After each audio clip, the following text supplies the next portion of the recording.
Enredados. Quinta temporada. Bienvenidos al segundo episodio de Enredados en Cuarentena. Yo soy Ercilia Lastra y en esta edición voy a estar hablando sobre cómo la pandemia llevó al Congreso argentino a adaptarse a la nueva realidad mediante sesiones virtuales. Coronavirus. El análisis político nacional e internacional de Enredados te acompaña hasta en pandemias. No toser sobre la mano, sino hacerlo sobre el pliego del codo. Mira, primero en mi caso fue un reflejo personal. And I think that the World Health Organization should be ashamed of themselves. Hoy Argentina no puede pagar nada. Radiofónicos en Vivo tiene un nuevo podcast para que disfrutes desde tu casa. Es una falsa dicotomía. Lo primero que hay que hacer es volver a motorizar el Congreso de manera presencial. Pero nadie puede moverse de su residencia. Sumate y seguinos en nuestras redes sociales. Todos tienen que quedarse en sus casas. Quédate en casa.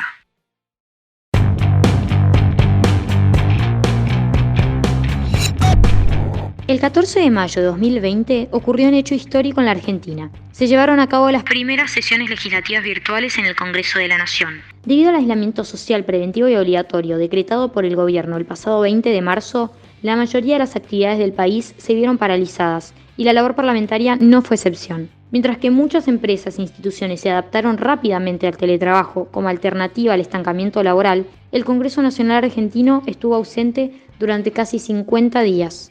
¿Cómo fue que se hizo, no solo a nivel nacional, para reanudar las sesiones en plena pandemia sin perder la esencia y la función característica del Congreso? CIPEC, el Centro de Implementación de Políticas Públicas para la Equidad y el Crecimiento, realizó el informe Legislando desde Casa, analizando el funcionamiento de las diferentes legislaturas internacionales en el contexto de pandemia actual y sus posibles aplicaciones en la Argentina. Mundialmente ya se venían aplicando nuevas tecnologías en las distintas etapas de las gestiones parlamentarias, desde el inicio y seguimiento de proyectos de ley hasta el tratamiento en comisiones. Austria y el Reino Unido son los casos más emblemáticos. Sin embargo, antes de la pandemia, los únicos parlamentos que aplicaban estas nuevas tecnologías a la discusión en el recinto y el voto remoto eran España y Paraguay. Hoy, en cambio, ya son 5 los países que en Latinoamérica se encuentran dando este debate: Brasil, Bolivia, Paraguay, Chile y Uruguay. La modalidad virtual es una opción fuertemente considerada a nivel regional para este periodo de crisis. En Argentina, tras debatir diferentes alternativas, el Congreso acordó que la mejor forma era mediante la implementación de nuevos canales virtuales para reemplazar temporalmente las actividades presenciales. Después de muchas idas y vueltas, los jefes de bloque aprobaron la iniciativa y comenzaron a desarrollarla junto a programadores y personal de sistemas de ambas cámaras para lograr la primera sesión virtual del Congreso de la Nación, una modalidad de trabajo nunca antes vista en la historia de la institución. Le preguntamos a Juan Manuel Chepi, actual secretario general de la Cámara de Diputados y el encargado de llevar a cabo todo este proceso de modernización de ambas cámaras, sobre la incertidumbre que existe en torno a las sesiones del Congreso. ¿Cuál es la razón por la que se ha tomado la decisión de sesionar de manera virtual? La decisión por la cual se dio este mecanismo para sesionar es a partir de una larga discusión y debate entre todas las fuerzas políticas frente al riesgo sanitario que implicaba movilizar toda la estructura de la Cámara para que se sesione presencialmente. No es solo los legisladores y sus asesores, sino también todos los trabajadores que se iban a poner en riesgo si la sesión se daba de forma normal. Como todas otras instituciones del Estado, pero también el trabajo, la educación con los más chicos, el Congreso no queda fuera de esa decisión y ese fue el motivo por el cual tuvimos que acelerar todo el mecanismo para poder adaptar el reglamento a esta situación excepcional. Fotos, camaritas, pantallas, 4 minutos. Según Juan Manuel Chepi, así funciona el mecanismo elegido para sesionar. Se vota al final del proceso, se abre una votación de forma local en la Cámara de Diputados, que se le activa y le aparece una pantalla al legislador en su dispositivo y le dice que la votación se ha iniciado. Y esto le damos 4 minutos de tiempo donde, de nuevo, como les decía, se valida con RENAPER el voto con una foto. El artículo 14 de la Honorable Cámara de Diputados de la Nación expresa que los diputados no pueden constituir cámaras fuera de la sala de sesiones, salvo casos de fuerza mayor, por lo que una de las cuestiones que estaba en discusión era la modificación del reglamento de la Cámara para contemplar esta nueva modalidad. El 12 de mayo, Diputados resolvió un protocolo que permitiría sesionar de forma remota. ¿Cuáles son los lineamientos generales de este protocolo? El reglamento y el protocolo, en realidad, de trabajo telemático, surge a partir de la interpretación del artículo 14 del reglamento, donde habla de que el recinto deba modificarse su lugar por causas de fuerza mayor. De esa interpretación tomamos que este recinto remoto que se da en la casa de cada diputado o en el lugar que elige para sesionar y no venir es lo que se utiliza. Entonces, esto es importante decirlo, no se modifica el reglamento, solamente se anexa un protocolo ante esta excepcionalidad que se aprueba por 30 días y que es prorrogable bajo el acuerdo de todos los presidentes de bloque. Juan Manuel también contó cómo fue aprobada la modalidad entre integrantes de las cámaras y qué organizaciones ayudaron a delinear esta nueva forma de trabajo en el Congreso. Es importante destacar que esto se aprobó, como decía, por unanimidad, con todo el apoyo y con un arduo trabajo de referentes, casi todas ellas diputadas mujeres, como Silvia Los Penatos del PRO, como Dolores Martínez de la UCR, como Graciela Camaño, como Flavia Morales de Misiones, y por Daniela Vilar y Cristina Álvarez Rodríguez. Daniela es la que preside, es del Frente de Todos y presidió la Comisión de Modernización y la preside hoy, que fue la que hizo el primer informe para que luego se apruebe en la Comisión de Peticiones y Reglamento. Pero esto también se trabajó con organizaciones de la sociedad civil como CIPEC, Directorio Legislativo, y también teniendo en cuenta las recomendaciones de diferentes organizaciones internacionales como Parlaméricas o la OGP, que es la Organización de Gobierno Abierto, de la cual también tuvimos ejemplos de cómo se trabajó en todos los parlamentos, tanto de Latinoamérica como de Europa. Una de las mayores preocupaciones de las sesiones virtuales es definitivamente la ciberseguridad. ¿Cuáles son los mecanismos y protocolos de protección que se están contemplando frente a posibles amenazas externas o frente a fallas del sistema o de conectividad? En cuanto al tema de la ciberseguridad, lo que hicimos fue primero configurar todos los dispositivos de cada uno de los legisladores y legisladoras con una aplicación que va conectada por VPN. Eso es una red virtual privada que conecta al dispositivo. En este caso les pedimos a todos que sea por el teléfono, fundamentalmente para tener cobertura por si se corta internet o se quedan sin luz. El teléfono tiene batería y puede tener la conexión en la red 3G. Ahí corre un aplicativo que se da en una web app y a la cual se ingresa, como les decía, primero por la VPN que se configura en el dispositivo, luego por usuario y contraseña, y una vez pasado eso, se va a una instancia del RENAPER, donde se le pide una selfie al legislador y eso rebota contra la base de datos del Registro Nacional de las Personas. Una vez pasado eso, recién ahí el diputado o la diputada tiene presente y da quórum, y dentro de esa aplicación es muy simple, está la orden del día, se puede ver el hemiciclo, o sea, el recinto de forma virtual, quién está presente y quién está ausente, y un módulo de votación donde tienen 3 botones: abstención, negativo y afirmativo. Es importante decir también que una vez que al votar también se le pide foto RENAPER para constatar que sigue siendo el diputado el que está usando la aplicación. Y después por teleconferencia, en vez de Zoom usamos Webex, que es de Cisco, que entendimos y probando todo es el que más estabilidad tiene. ¿Cómo se busca garantizar la legitimidad de los proyectos presentados y de las decisiones tomadas con este método? En cuanto a la validez de los proyectos, lo que hicimos fue por excepción permitir que sean enviados por mail desde la casilla oficial del diputado a un mail de la mesa de entradas de la Secretaría Parlamentaria. Pero lo interesante de este proceso fue que cuando llegamos en diciembre con la gestión de Sergio Massa, encontramos que desde el 2003 está habilitado el proceso de firma digital y solo 4 diputados tenían ese trámite realizado, que es muy simple. La Cámara es organismo de registro de la firma y el diputado va, se saca una foto, se valida y se le da un token que es como un pendrive, que con eso ahí tiene la firma digital.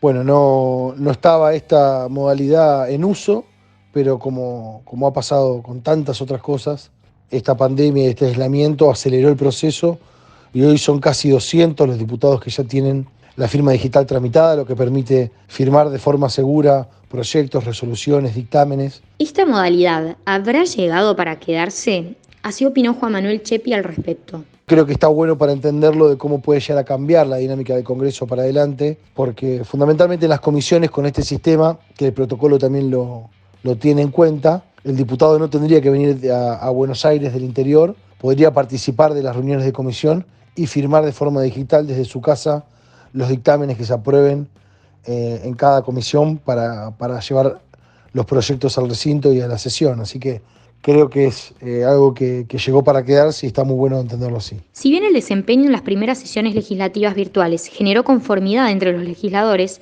todavía hay quienes mantienen sus dudas respecto a la permanencia de esta nueva modalidad, tanto en la oposición como en el oficialismo. Doris Tauber, politóloga y directora de proyectos de consultoría de la Agencia Esfera Pública, y Lorena Zapata, periodista, politóloga y directora periodística de Update Legislativo, la app de noticias parlamentarias de Esfera Pública, suman entre ambas más de 20 años de experiencia en los pasillos del Congreso de la Nación. Lorena Zapata nos brindó un análisis sobre cuáles son las posiciones de los principales referentes dentro del Congreso acerca de legislar de forma virtual.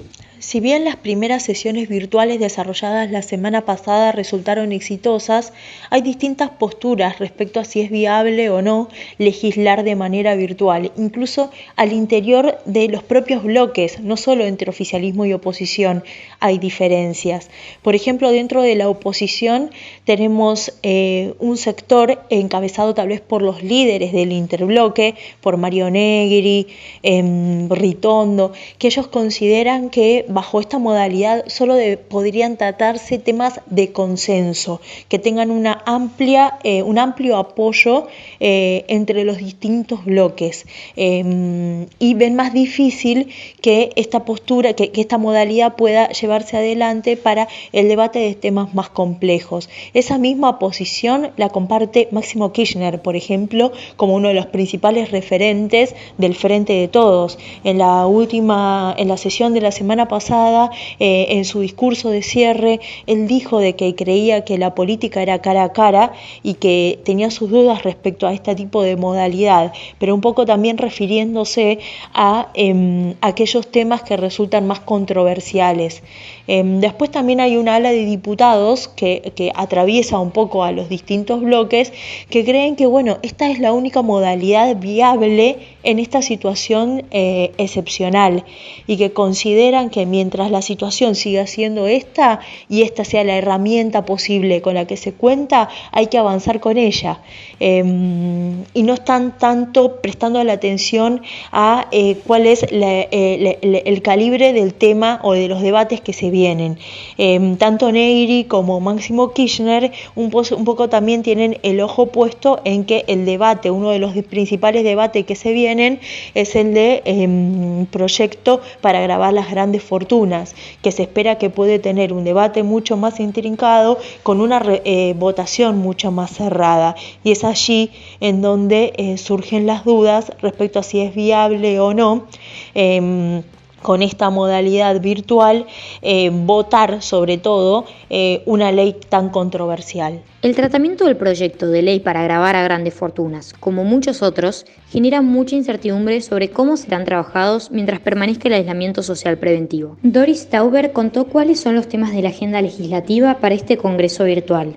La agenda legislativa más próxima tiene dos grandes tipos de proyectos. Por un lado, los que se ocupan de la cuestión sanitaria. Pienso, por ejemplo, en el proyecto de ley para la creación de un programa de prevención del contagio entre médicos y enfermeros y otros dependientes del personal de la salud, la exención del pago de impuesto a las ganancias sobre las horas extras que se realicen tanto en el sector salud como entre otras fuerzas y dependencias del Estado que también estuvieron afectadas a esta primera línea de trabajo frente a la pandemia, como puede ser policía, fuerzas de seguridad, fuerzas armadas, personal aduanero, migratorio, etcétera. Y también la creación de la receta médica electrónica, que es una de las novedades que nos trajo la pandemia. Pero además de todas estas cuestiones sanitarias y de gestión de la salud, hay toda otra rama de proyectos que tiene que ver con el frente económico.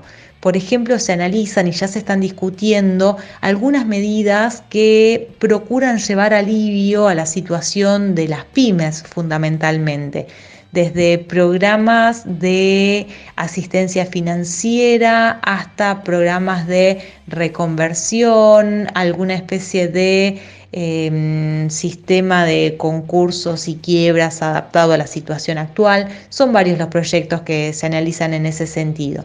Además, está desde ya el impuesto a las grandes fortunas, que impulsa un sector del oficialismo, y no me quiero olvidar el que está más avanzado de todos estos dentro de la agenda económica, que es el proyecto de reforma a la Ley de Economía del Conocimiento, que ya de hecho se venía trabajando con anterioridad a la pandemia. Podríamos llegar a decir que en los temas tratados hasta el momento hubo consenso entre la oposición y el oficialismo. Pero ¿qué pasará con los proyectos de ley que necesiten más tiempo de debate para la toma de decisiones? ¿Se podrá adaptar esta nueva modalidad a otro escenario de debate? Según Lorena Zapata, si bien hay dudas sobre el futuro de esta modalidad, el procedimiento sería viable.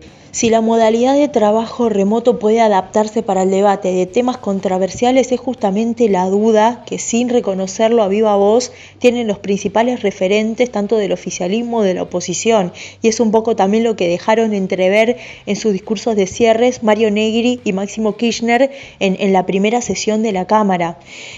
Sergio Massa, desde que inició el desarrollo de esta modalidad de trabajo, se aseguró por distintos medios de que por lo menos desde lo tecnológico esté garantizada la seguridad del sistema.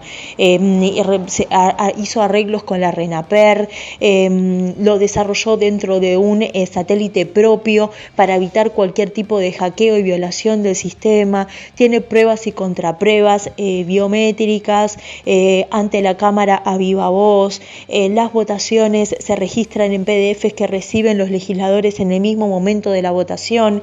Hay chequeos y contrachequeos que garantizarían que el sistema sería viable. Pero bueno, se trata de política y siempre está la duda de si una votación cerrada termina 1 o 2 legisladores arriba, abajo, si después eso puede llegar a cuestionarse en la justicia, si en el momento se corta la conexión, por más que quede registrado, cómo puede leerse, qué uso político pueden hacer o no luego los que estén en contra o los afectados por esa medida, y es allí en donde justamente están las dudas.